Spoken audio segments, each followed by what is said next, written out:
like to start just by acknowledging everybody who may have worked at the Trib or who delivered newspapers as a bicycle carrier, or who may have enjoyed the Trib before it closed, and welcome you all to this glorious event.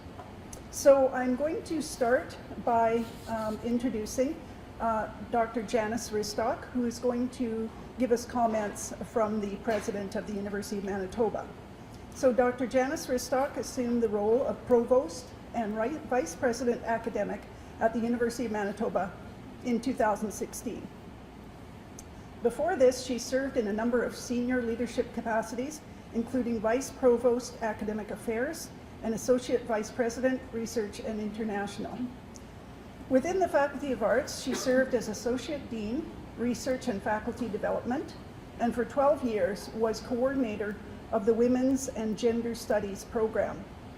Dr. Ristock is a professor of Women's and Gender Studies and an adjunct professor in Anthropology and Community Health Sciences. She has received a number of honors and awards, including being elected as a Fellow of the Royal Society of Canada in the Academy of Social Sciences, and being named as one of Canada's top 100 most powerful women. So, Janice? Thank you, Shelley. I should do some jumping jacks or something like that before I come up. But thank you very much, Shelley, and good morning, everyone. I'm really pleased to be here on behalf of David Barnard. And unfortunately, David couldn't attend today because he's in northern Manitoba. But we are very proud of this milestone and what it means for the library, what it means for the University of Manitoba, and of course, what it means for the province. The Winnipeg Tribune, or for those of us who grew up here, like I did, we affectionately refer to it as the Trib. I found it as a source of pride that my family subscribed to the Tribune. I don't know if others felt that way. It's kind of interesting. It's one of Western Canada's oldest newspapers, and it certainly contains an important record of Manitoba's history. From 1890 to 1980, the Winnipeg Tribune covered many monumental events, such as the women's right to vote in 1916, the 1919 Winnipeg General Strike, both World Wars, the 1950 flood, and of course, 2 Grey Cup wins by our Blue Bombers. And this wealth of information, we're really pleased to say, is now available online to everyone, free of charge, through the University of Manitoba's libraries and archives and special collections. So it makes it one of the most accessible contemporary records of events in this province that exists. And this is an exceptional feat, one that positions the university as the backbone of digital resources and a hub for the province's history. At the university, we do see it as our responsibility to be an open resource for the community, offering a wealth of knowledge to those who seek it. And our staff in libraries and archives and special collections play a critical role in accumulating and sharing knowledge with the community. And it was with their expertise and their dedication and over 4 years of intensive work that the Winnipeg Tribune was digitized, a process that included scanning and indexing over 28,000 issues. So that's really remarkable. This tireless effort will now benefit generations of students, researchers, historians, and of course, curious citizens. So on behalf of the University of Manitoba, on behalf of the President, I'd like to express our sincere gratitude for everyone who's been involved in making this project come to fruition. We are grateful for your dedication. And I'd of course like to acknowledge the work of Mary Jo Romaniuk, University Librarian, who has overseen the digitization process for the past 4 years. And now I'm going to welcome Mary Jo to make a few remarks. So thank you.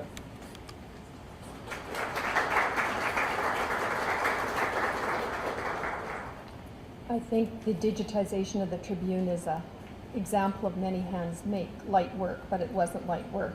I think it was akin to perhaps birthing an elephant, except that only takes 2 years. And I think that some of the people involved in this have been involved for not only 4 years, but probably 6 or 7 years, because behind the digitization, there's a whole infrastructure that makes that material accessible. So I'm starting to say, as Janice said, I am just thrilled for this day, really excited to be here.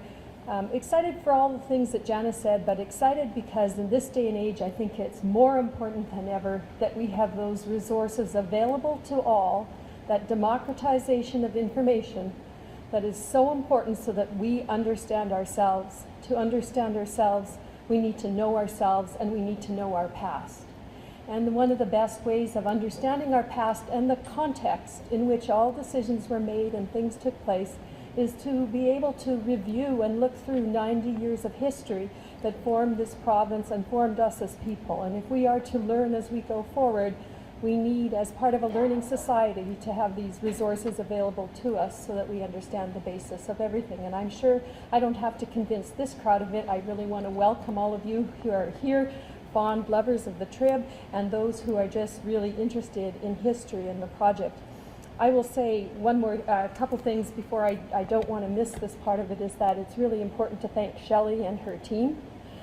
Without that stewardship, this would not have come to fruition, and of course Donna Breakvogel, part of that, but also Shelley's team of archival studies students over the years, too many to mention probably, and her team here at Archives, who all have touched this in some way over time. And of course, I will recognize Brett Lougheed, who's now at the University of Winnipeg, but who played a role in it when this project was conceived. So thank you to that group of people. I have more thank yous to come. But I want to stop and say, just anecdotally, you know, I don't know about any of you, but most of us hate to use analog formats, especially things like fiche and film.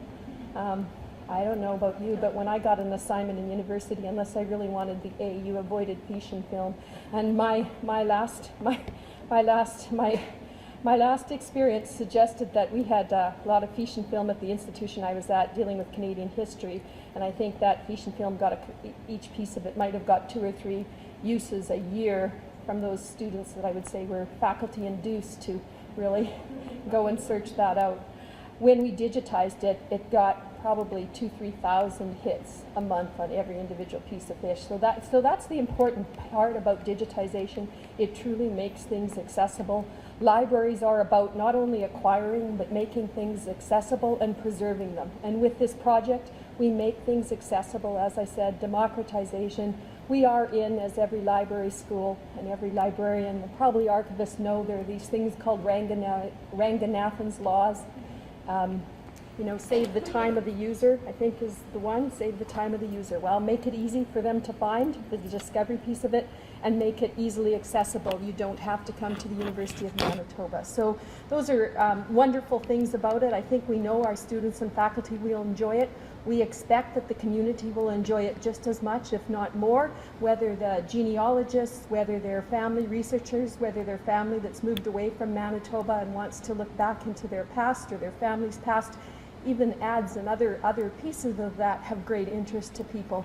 I will tell you again anecdotally that looking at newspapers are probably the richest source of some of that information about who we were and what happened at times. And I had a researcher from the US come on a newspaper collection and asked, because he was studying the flu epidemic and wanted to know the sociological response for public health. And so they asked for kind of some of the backhand manipulation that we could do with our fancy technical stuff, so they didn't go in the normal way of searching. But what I'm saying is that these have really, really in-depth use, both by common and all sorts of other research. So it is a wonderful thing, and on that end I want to also thank the group in technical services, because while we have the content and while we had the idea, you see nothing and you find nothing without a good hidden back end, and those are the people we don't think about very often, we don't thank, but there's a lot that goes behind the access piece of it.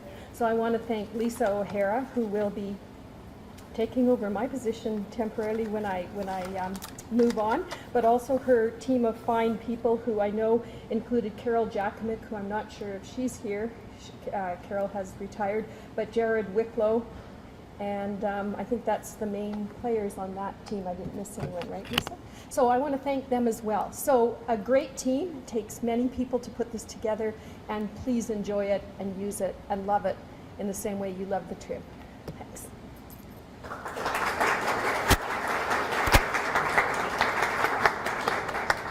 Thank you, Janice and Mary Jo.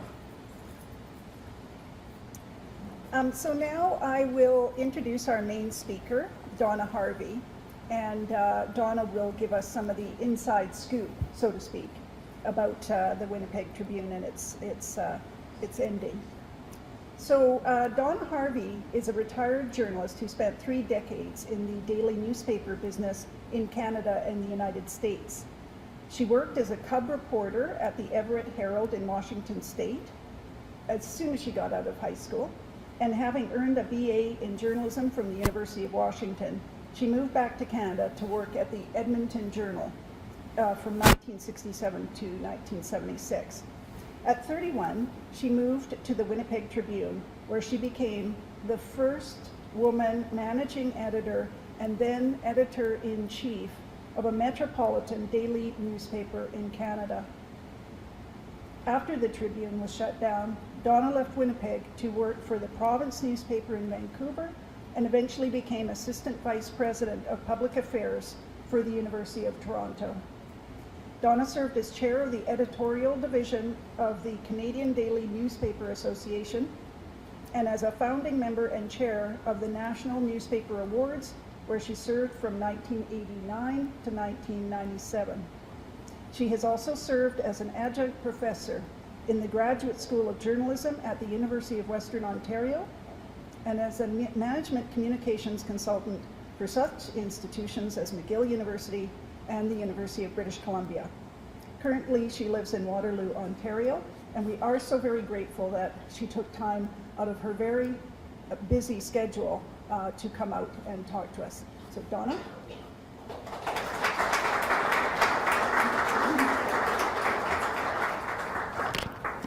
We have some logistics here. Thank you, Shelley. And I'm balancing my notes on a slanting computer, so I keep your fingers crossed because there could be papers flying in all directions here, and that's, well, we'll hope not, anyhow. Thank you so much, everyone, for being here, and thank you to Shelley and the University of Manitoba. This is a wonderful celebration of the 90 years of work of the Winnipeg Tribune. I want to go back a little bit in history and then bring us forward. In 1873, the small community of several thousand people at the confluence of the Red and Assiniboine rivers was incorporated as the city of Winnipeg. 8 years later, the Canadian Pacific Railway established the first direct link from Eastern Canada, and young Winnipeg exploded with growth. From 7,900 residents in 1881 to 24,000 in 1890. What a huge leap in that space of time. And that's the year the Winnipeg Tribune was born. And then by 1921, just 3 decades later, the city had surged to 179,000 people. In those early years, Winnipeg and its many newspapers dreamed big and saw themselves as pathbreakers. Together, the city and its papers exuded hope for the future and gave to the world a wonderful blend of energy and inventiveness combined with a commitment to community, qualities that endure to this day. During those early years, Winnipeg's newspapers came and went like a giant game of whack-a-mole. Even back then, the Winnipeg Free Press was the dominant newspaper, sending 16 of its competitors to their grave. In January 1890, the first issue of the Trib rolled off the presses, obtained from the recently deceased Winnipeg Sun. The story is wonderfully told by Russ Gorlock in his memorable coffee table book, picturing Manitoba, Legacies of the Winnipeg Tribune. It's a lovely, lovely big book that was published about 10 years ago or so. By 1900, the Winnipeg Telegram arrived on the scene. According to Gorlock, the Telegram was unabashedly Tory, while the Free Press was, and remained, strongly liberal. The Trib, for its part, was and remained, I would argue, exuberantly independent, even though it came to be regarded as more of a conservative paper in its later years. The Trib relished its political independence throughout its 90-year life. From the beginning, the Trib emphasized local news. Interestingly, we have the Free Press to thank for this. When the Winnipeg Sun died, the Free Press had scooped up the rights to the Associated Press, which at the time was the sole distributor of national and international stories. With little access to faraway news, the Trib realized its most feasible option was to concentrate on local stories. And so it was that for the rest of its exuberant existence, the life of the Trib and the life of the city were intertwined. And the stories of Winnipeg told by the Trib both reflected and helped shape the life of the city that it challenged and cherished. The strong bond between the community and the paper was forged not just by its local news coverage, but also by the Trib's columnists and leading writers. And to name a few, these names may be familiar to many of you: Vince Lee, Uncle Vince, who captured the honor and glory of ordinary people and neighborhoods. Vic Grant, who moved from upstart sports reporter to brash, shit-disturbing columnist in a continuing quest to speak truth to power and to celebrate the little guy. Val Worrier, who many regarded as the soul and conscience of Winnipeg, who gave and demanded honor, dignity, and fairness for all. And Francis Russell, who covered provincial politics with nuance, thoughtfulness, knowledge, and respect. And others who were also household names: Jack Matheson and Ed Dearden in sports, Gene Telpner in entertainment, Harry Marden in business, Marjorie Earle, who spoke with passion about social issues and the rights of women and minority groups. They and many others mirrored the vibrant, diverse community of Winnipeg, held the powerful to account, and brought substance and insight to the pages of the Trib. Unfortunately, for all its strengths, the Trib never managed to match the Free Press in terms of circulation. It was always number 2, the underdog newspaper.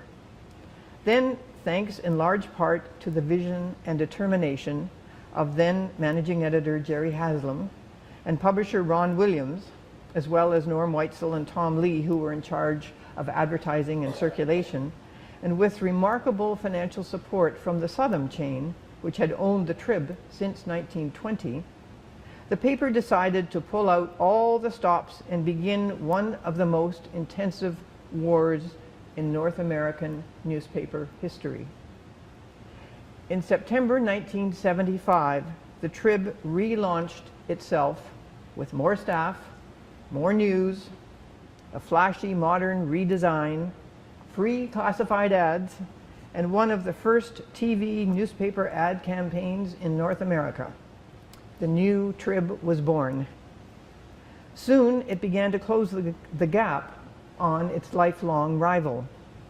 From 1975 to 1980, the Trib doubled its circulation, rising from 60,000 readers to match the Free Press at 120,000. Those were heady times as we steadily chipped away at the Free Press dominance. But then, in the summer of 1980, when we finally matched our competitor, reader for reader, suddenly, overnight, the Trib died. Shelley Sweeney and the staff at U of M Archives have invited me to tell you the behind-the-scenes story of what happened that day in August that became known as Black Wednesday. It's an event that remains suspended in time for many of us. There are many versions of this story, deeply personal accounts that perhaps a number of you here today could tell. So I offer this story as just one of many of the day the Trib died. That summer of 1980, as we closed the circulation gap on the Free Press, we knew something had to happen. Despite our growing circulation success, advertising dollars refused to follow. As we gained in circulation numbers, we expected the Free Press to drop, but it never did. What happened was that more and more people in Winnipeg began to read 2 newspapers instead of 1. With no drop in circulation, advertisers continued to put the lion's share of their money into the free press and continued to give only a fraction of that to the Trib. Now, in terms of other revenue sources, you would think that more readers would mean more circulation dollars for the Trib, but in fact, the money from new subscriptions didn't begin to cover the added costs of more newsprint needed for more copies, plus greater distribution costs. The Trib was sinking deeper and deeper into debt. $15 million worth of debt and no end in sight. Most ominous of all, the old presses at the Trib were absolutely maxed to the limit. Any significant increase in readership would force us to have to buy a whole new bank of presses, plus a building to house them, something that would have cost the company an additional $20 to $30 million. And all of this was happening just as Manitoba was tipping into a recession. Something had to happen. And so it was with both nervousness and excitement that the senior management staff at the Trib were told the morning of August 26, 1980, that we were to meet that night at the Winnipeg Inn with the president and 2 vice presidents of Southam. For the rest of the day, we wore the carpet thin as we trekked back and forth to each other's offices. What was going to happen? Was the Trib going to be cut way back and turned into a morning tab? Was Southam going to buy the Free Press from Thompson and turn it into a tab, or even close it down? Or the best scenario, would Southam bankroll a new set of presses so we could carry on and triumph over the Free Press? No one dared think, let alone speak, about the most frightening alternative. We told no one else at the Trib about the meeting that night and held our collective breath. That night, as 6 of us gathered in the hotel lobby, we laughed and we made brave talk about who had been assigned to bring the champagne. When Bill Wheatley, the publisher, arrived, we headed upstairs to the assigned room. It seemed to take forever for people to assemble and the drinks to be poured. It was Gordon Fisher, the president and CEO of Southam, who broke the news. He took a deep breath and said very grimly, "I am sorry to be gathered here together like this to tell you bad news." And we sat there frozen. "We are going to close down the Trib," he continued, "and tomorrow will be the final day of publication." Nobody looked at anybody else. We were all enveloped in our own wall of pain. Fisher kept talking, the reasons for the shutdown, all of which made sense and none of which came as a surprise. The terms of the closure, the manner in which as well the announcement would be made to staff. We tried to listen, but all we could feel was the numbness that grew more hollow as his words rolled by. No one cried, but from time to time each one of us reached for a Kleenex to wipe our running noses. Our eyes were wide and unnatural. We struggled to hear and remember every word so we wouldn't have to think about the reality of what was being said. But there was no time for grief. We poured another drink and discussed the mechanics of the next few days. Fisher asked if I would break the news to Lyle Sinkowicz, the managing editor, who had just returned home from hospital recovering from a major heart attack. It took a while to track down his doctor by telephone, but he said he thought Lyle was strong enough to take the news. I would tell him in the morning. About midnight, everyone left the hotel suite except for 3 of us.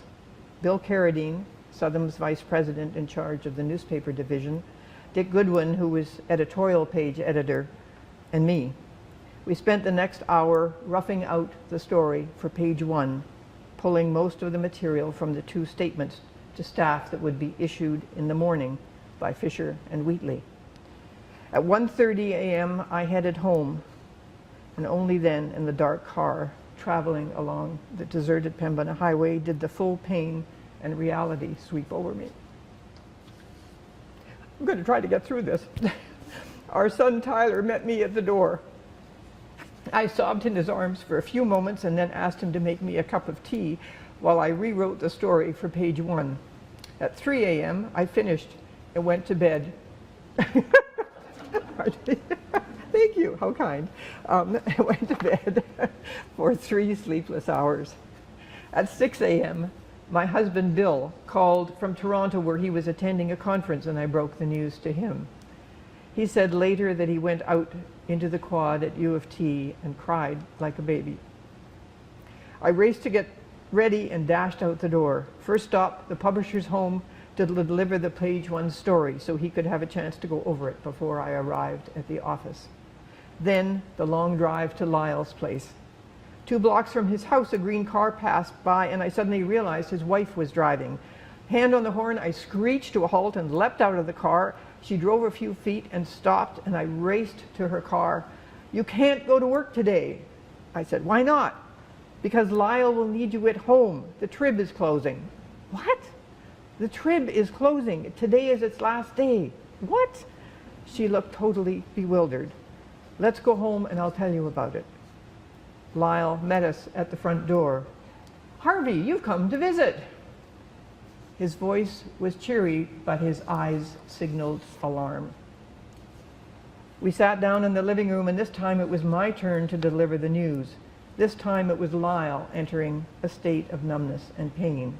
"Why? Why? I don't understand," he kept saying over and over as I tried to explain.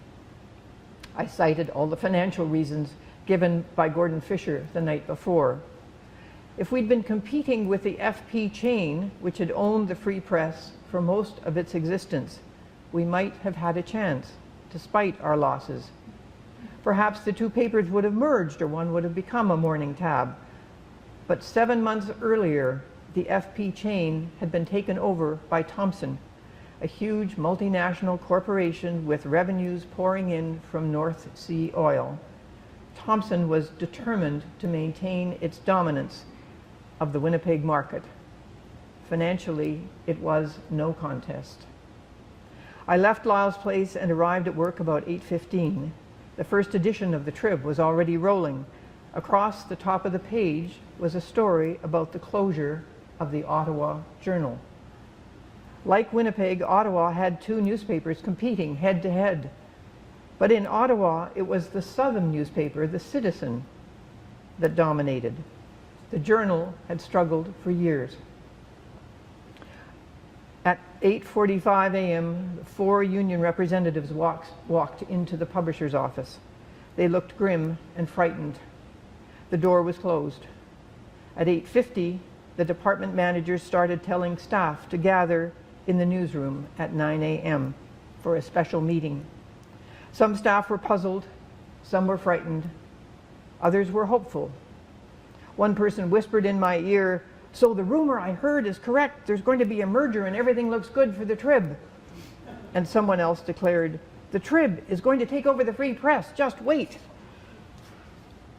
The staff began to gather, jamming into the area by the elevator and then spilling into the newsroom until the entire floor was filled. At 9:05, the door to the publisher's office opened. Out came Gordon Fisher, Bill Wheatley, 2 Southern vice presidents, and the 4 union reps. Each one looked grim and wrapped in incredible sorrow. Fisher started to speak, but many people in the back rows strained to see and hear him. I suggested to him that he use the news desk in the center of the room. He climbed on top of the desk. You can see there's a copy of the last edition of the Trib over there. You can see him standing on top of the news desk. And he began this terrible message. "It saddens me deeply to have to tell you that I met yesterday with the board of directors of Southern, and they accepted my recommendation to shut down the Trib." There were gasps, cries of, "Oh no!" People stood in stunned disbelief as he explained some of the reasons for the closure. And then he said, "I regret to tell you that today will be your last day of publication." "No!" surged from the throats of pressmen and compositors and classified ad takers and sales reps and journalists. Some started crying and others remained frozen, their eyes red and wide. Fisher began talking as he had the night before, the reasons for the shutdown, the sadness that he and other Southern executives felt. It was sadness clearly reflected in their faces. Then he and Bill Wheatley spelled out the terms of the settlement, and the staff gasped again, this time with surprise at the generosity of the separation arrangements. It was the most generous severance offering in Canadian corporate history. Staff would be paid and maintain all benefits, this was the end of August, through to the end of the year, and only then would severance calculations take over. Employees would even get a scheduled pay raise of 11%, this being the years of big inflation, on October the 1st. And severance would be calculated on the basis of 1 week's pay for every 6 months on the job. In addition, there would be generous early retirement provisions, plus as well as full benefits at the company expense while staff looked for other work.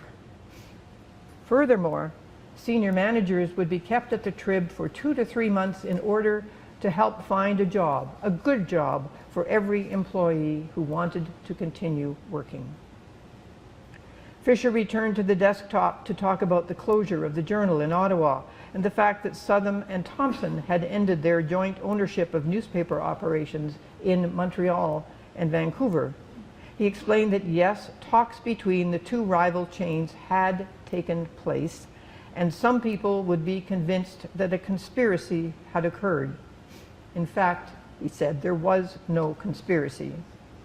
What he didn't say, but many of us knew, was that Southam and Thompson couldn't stand each other. Each company made its own decision about the Trib and the Journal, although their timing was coordinated. And each company was relieved to end their shared ownership of the Montreal Gazette and also the Pacific Press facilities. The fact was that Thompson and Southam had totally different corporate cultures. They had different approaches to wages and employee benefits and totally different perceptions of their company's role in society. They could hardly wait to be rid of each other. By now, the phones in the newsroom were going crazy.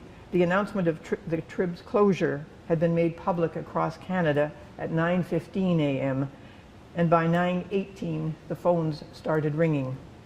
A few staffers tried to answer them and speak in hushed tones.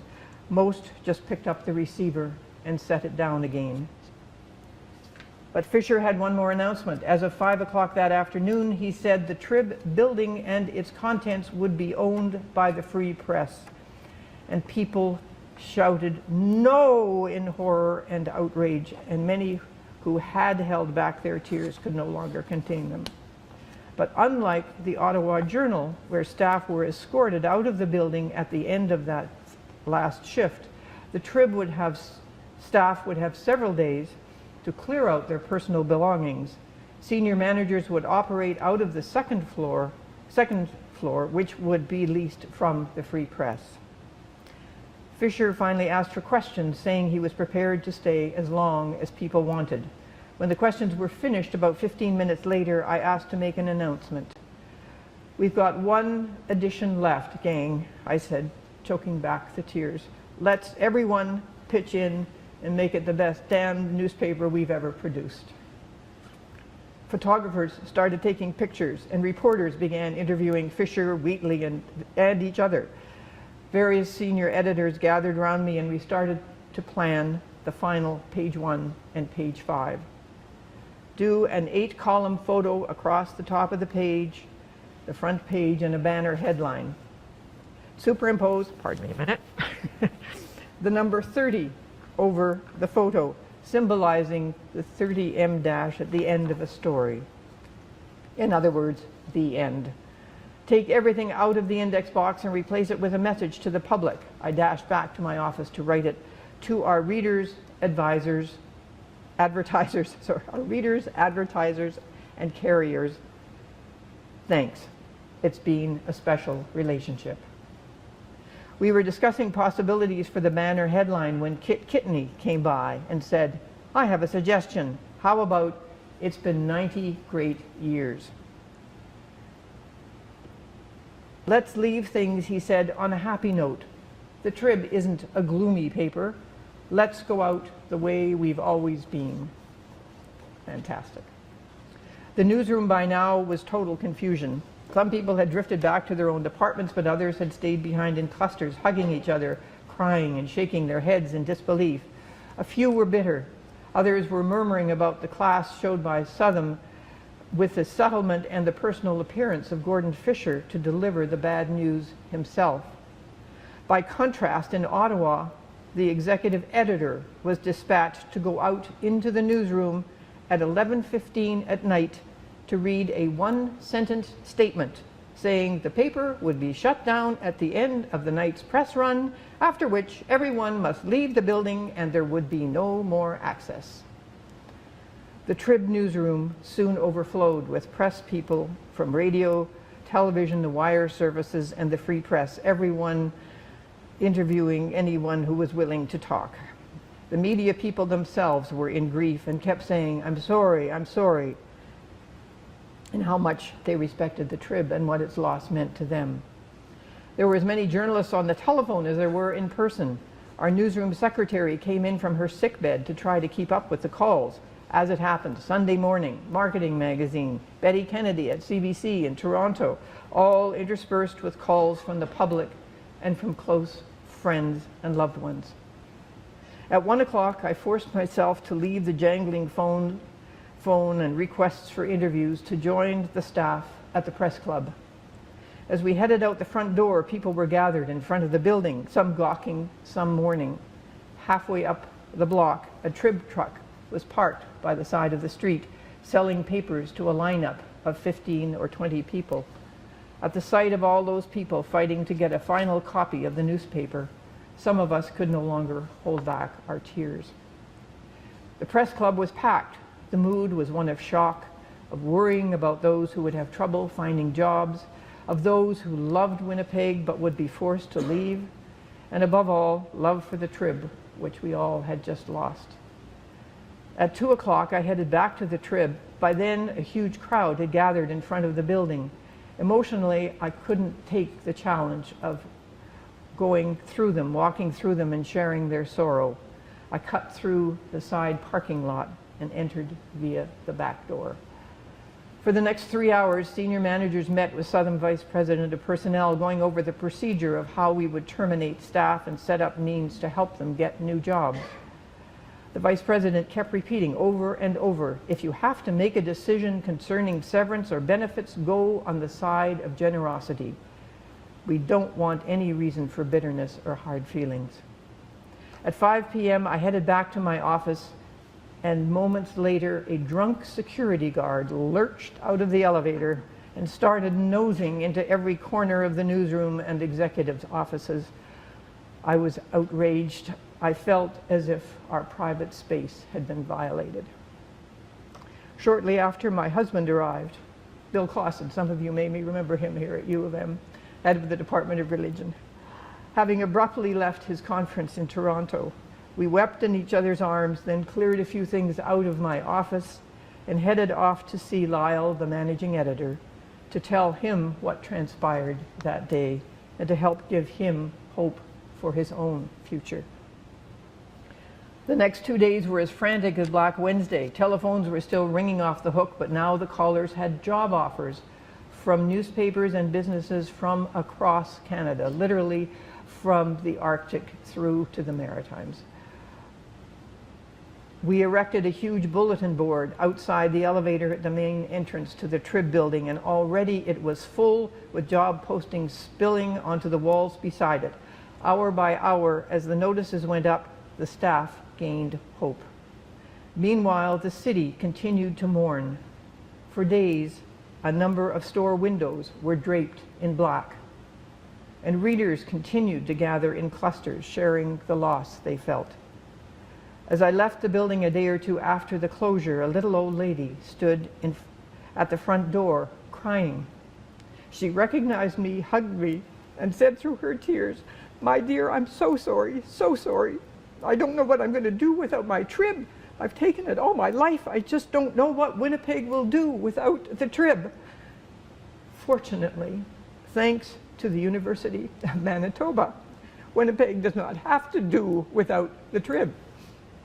With 90 years worth of newspaper files, and now with the digitizing of 2.5 million items on the Trib archives, the Winnipeg Tribune lives on and continues to contribute to the academic life of the university and the ongoing life of Winnipeg and Manitoba. Shelley Sweeney asked if I would also speak about how the Trib archives came to the U of M.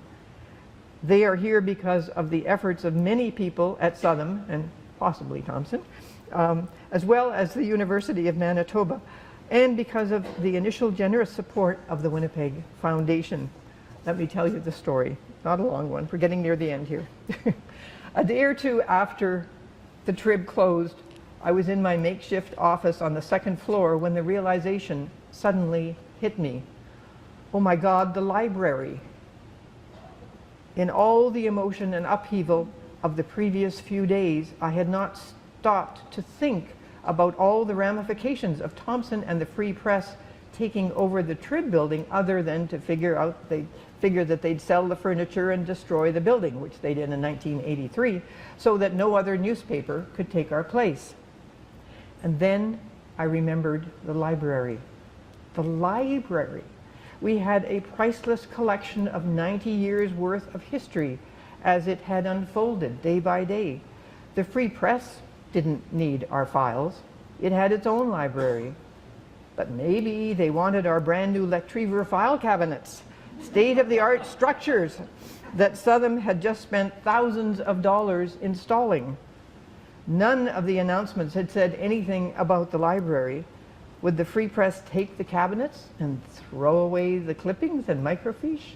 90 years worth of priceless clippings and photographs? The thought was too horrible to contemplate. But who else could take them? The provincial archives were at that time underfunded and underhoused. They had neither the money nor the space. The city library was more into fiction, nonfiction, and reference material for the general public, not immediate access to historic clippings. There was only one obvious alternative, a place that would appreciate the contents of the files and would be large enough to house them and use them.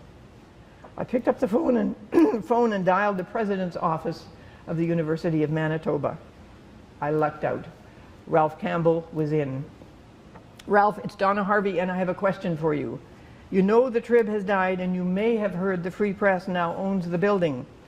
I'm worried they will have no need for our archives, and our library may be at risk of being destroyed.